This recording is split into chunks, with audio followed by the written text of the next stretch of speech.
Hello বন্ধুরা, আশা করি তোমরা সবাই ভালো আছো। দেখো আমি একটা নতুন রেসিপি নিয়ে চলে এসেছি। এটা অনেকেই জানো, এই শীতকালে ফুলকপি তো সবার বাড়িতেই আসে, কিন্তু এই ফুলকপি দিয়ে কিন্তু অনেক কিছু বানানো যায়। যেমন আমি আজ বানিয়েছি ফুলকপির পকোড়া। এটা গরম ভাতের সাথে প্লাস সন্ধ্যাবেলা চায়ের আড্ডায় কিন্তু দারুণ জমে যায়, আর খেতেও খুব সুস্বাদু লাগে। দেখো এখানে আমি একটা টাটকা ফুলকপি নিয়ে নিয়েছি। ফুলকপিগুলোকে একটু বড় বড় পিস করে নিয়েছি, যেমনটা তোমরা ভিডিওয় দেখছো।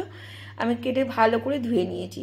বাটিতে একটু গরম জল বসিয়ে দিয়েছিলাম। জলটা যখন ফুটতে শুরু করেছে, সামান্য হালকা লবণ দিয়ে ফুলকপিগুলো একটু ভাপিয়ে নিয়েছি। ফুলকপিগুলোকে আমি কিন্তু পুরোপুরি সিদ্ধ করিনি, ভাপিয়ে জল ঝরিয়ে রেখে দিয়েছি। এবার দেখো একটা ব্যাটার তৈরি করছি। প্রথমে নিয়ে নিয়েছি 3 চামচ বেসন, 2 চামচ নিয়ে নিয়েছি চালের গুঁড়ো। তোমরা চাইলে এখানে কর্নফ্লাওয়ারও নিতে পারো।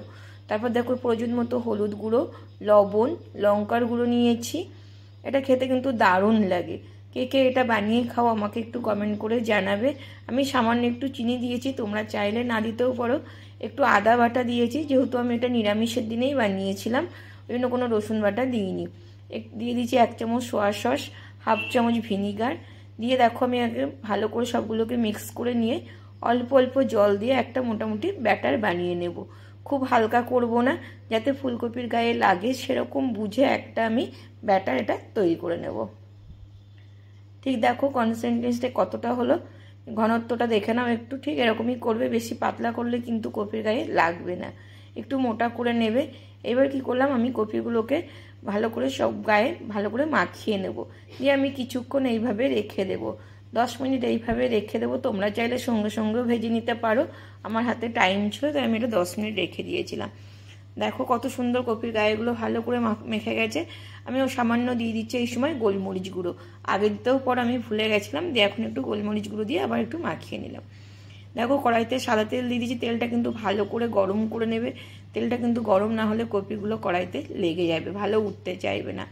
দেখো আমি এবার একটা একটা করে তেলে ভেজে নেবো। তোমরা চাইলে একটু তেল বেশি দিও, ছাকা তেলেও ভাজতে পারো।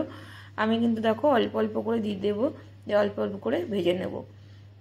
একদম কম আঁচে করবে, যাতে কপির গোড়াগুলোও সিদ্ধ হয়ে যায় এবং ভাজাটাও প্রপার হয়। যে কোনো ভাজাভুজি দেখবে একটু টাইম ধরে করতে হয়, তাড়াতাড়ি করলে পুড়ে যায় এবং ভিতরে কাঁচা থাকে।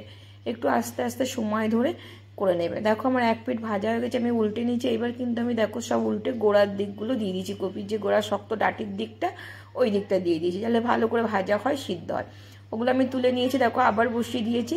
এইভাবে আমি সবগুলো কমপ্লিট করে নিয়েছি। কেমন লাগলো আমার এই ভাজাগুলো প্লিজ কমেন্ট করে জানাবে।